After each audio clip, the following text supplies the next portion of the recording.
On va finalement faire un exemple d'intégrale double définie ici. Donc, notre première intégrale qu'on va faire ici, c'est on va intégrer par rapport à x. Donc, on se souvient bien que comment ça marche ici, c'est que on fait premièrement l'intégrale la plus à l'intérieur euh, de notre définition d'intégrale. Donc, ça, c'est la première qu'on fait.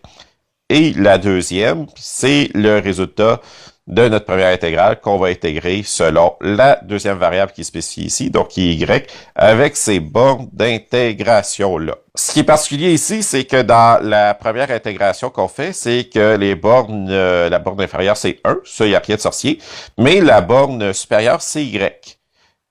Donc, on va transformer nos valeurs de x en y, et ensuite, on va intégrer par rapport à y.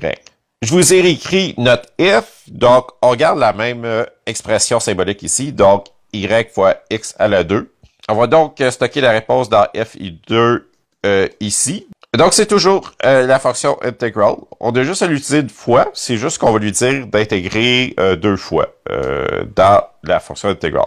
Pour lui spécifier ça, c'est qu'on écrit toujours if, on réouvre après ça de nouveau notre parenthèse, et la première intégration qu'on fait, c'est par rapport à x. En fait, on intègre par rapport à x et la borne inférieure, c'est 1 et la borne supérieure, c'est y.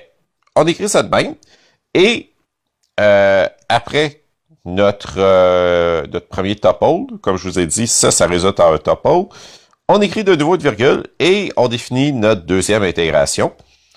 Donc, on a ici la variable intégrée, c'est y, et on lui dit borne inférieure 1 et borne supérieure 5.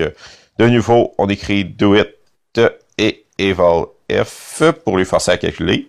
Et on va réécrire ici fi2, et on a notre réponse d'intégrale. C'est tout simple, hein? 204.26. Et voilà! Ça fait le tour de comment calculer des intégrales définies dans SymPy.